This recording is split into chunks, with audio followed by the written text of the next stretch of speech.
ఓం సాయిరామ్. అమ్మ బిడ్డలందరికీ నమస్కారం. ఫ్రెండ్స్, ఎలా ఉన్నారండి? ఏం చేస్తున్నారు? ఈరోజు అందరికీ కూడా శుక్రవారం శుభాకాంక్షలు. అమ్మవారు అందించే సందేశం తప్పకుండా తెలుసుకుందాం. ఫ్రెండ్స్, అదే బిడ్డ, ఈరోజు నన్ను శుక్రవారం రోజున నీ దుర్గమ్మను తాకితే గనుక నేరుగా విజయవాడ నుంచి నీ వద్దకే వస్తున్నాను తల్లి, ఆహ్వానం పలుకుతావా బిడ్డ? నీకు సాయంత్రం రాత్రి లోపల నీ దగ్గరకు వచ్చి చేరుతానమ్మా. ఈ సందేశాన్ని రోజు అమ్మవారు మనకు అందించుకోవాలి అనుకుంటున్నారు ఫ్రెండ్స్. మరి అమ్మవారు ఈ సందేశం అందించినా కూడా అది మన భవిష్యత్తుకు పునాది అని చెప్పి మనందరికీ కూడా తెలిసిన విషయమే కదండి. మరి ఎవరికైతే అమ్మవారి మీద పూర్తి నమ్మకము విశ్వాసము ఉంటాయో వారందరూ కూడా వీడియోకి చివరి వరకు చూడండి. అప్పుడే మీకు అమ్మవారు అందిస్తున్న సందేశం ఏంటో మనకు పూర్తిగా తెలుస్తుంది. మరి దానికంటే ముందుగా వీడియోకి చిన్న లైక్ అయితే ఇచ్చి వినడం అయితే స్టార్ట్ చేయండి ఫ్రెండ్స్. ఇక ఇప్పుడు ఆలస్యం చేయకుండా అమ్మవారి సందేశం ఏమిటో తెలుసుకుందాం. బిడ్డ, నీకు విజయవాడ నుంచి నేరుగా నేనే స్వయంగా నీ వద్దకు వస్తున్నాను తల్లి. అమ్మ దుర్గమ్మ, నువ్వు నాతో ఉన్నావా అని చెప్పి ఎప్పుడు కూడా అనుమాన పడుతూ ఉంటావు కదూ.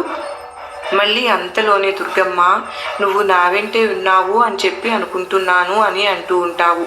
అవును కదా తల్లి. దుర్గమ్మ, ఈ కష్టం తీర్చమ్మా, నా మాట నీకు వినిపిస్తుందా అని చెప్పి వేడుకుంటూ ఉంటావు కదూ.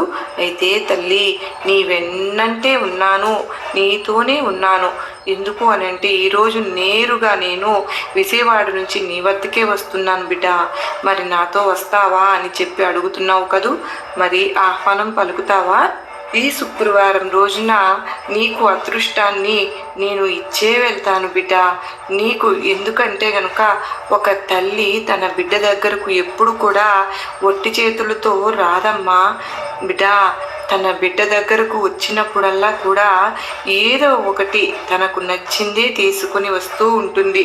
అలాగే ఈ దుర్గమ్మ తల్లి కూడా నీ దగ్గరకు ఒట్టి చేతులతో రానమ్మా, రాలేను బిడ్డ. అదృష్టాన్ని తీసుకుని వస్తున్నాను. అయితే ఈ తల్లికి నువ్వు ఆహ్వానం పలకడం ఒక్కటే తరువాత నీ బ్రతుకంతా కూడా అదృష్టంతో నిండిపోతుందమ్మా. ఇక నువ్వు పడిన కష్టాలు చాలు తల్లి, చాలు. నువ్వు తుడుచుకున్న కన్నీరు చాలమ్మా. ఎన్నో అనారోగ్య సమస్యలను అనుభవిస్తూ ఉన్నావు. మనసంతా కూడా చికాకుగా అనిపిస్తూ ఉంటుంది కదూ. ఈ కష్టాలను బాధలను నువ్వు తట్టుకోలేకపోతున్నావు. నీలో ఉన్న ఒకే ఒక్క ఆశ ఏమిటి అని అంటే గనుక, దుర్గమ్మ నువ్వు ఉన్నావు అనే నమ్మకమే నన్ను నిలబెడుతుంది అని చెప్పి నీ మనసులో ఉన్న ఆవేదన అంతా కూడా వెళ్ళగక్కుతూ ఉంటావు. అయితే నీ అంతటి ఆవేదనను అర్థం చేసుకున్నానమ్మా. కనుక్కునే నీ యొక్క బాధను నేను విన్నాను కదా. కనుక్కునే ఈ రోజున నీకు అదృష్టాన్ని తీసుకుని వస్తున్నాను. మరి ఈ అదృష్టం నీకు అందిన తరువాత నీ జీవితం ఎలా ఉంటుందో చెప్పమంటావా? ఈ కష్టాలు ఉండవు, బాధలు ఉండవు, కన్నీరు ఉండవు, ఏవి ఉండవమ్మా. ఆనందం ఒక్కటే ఉంటుంది. నువ్వు అనుకున్న పనులు జరగడం లేదని, నువ్వు పట్టిందల్లా బంగారం అవ్వడం మాత్రమే ఉంటుంది బిడ్డ. ఈ భూమి మీద పుట్టేది ఏ ప్రాణికి కూడా ఏదో ఒక సమస్య అనేది పట్టి పీడిస్తూనే ఉంటుంది. కొంతమంది ఆ సమస్యలను సునాయాసంగా దాటగలుగుతున్నారు. మరికొంతమంది ఆ సమస్యను చూసి భయపడి గుండెలు వాదుకుంటూ ఏడుస్తున్నారు. అయితే నీ మనసు చాలా సున్నితమైనదమ్మా. ఏది కూడా తట్టుకోలేకపోతున్నావు. ఎందుకు అంటే ఇప్పటి వరకు నువ్వు పడిన కష్టాలు అలా ఉన్నాయి, నువ్వు పడిన బాధలు అలా ఉన్నాయి. ఆ బాధలే నిన్ను భయపెట్టేలాగా చేశాయి. ఎంతటి భయం ఉంది అంటే నీలో ఎంతటి కష్టాలను ఎదుర్కొన్నావో అర్థమవుతూనే ఉంది. నీకు తెలియని విషయం ఏమిటో తెలుసా బిడ్డ? ఆంజనేయ స్వామి తన శక్తి ఏంటో తనకు తెలియకుండా ఉంటారు చూసావా?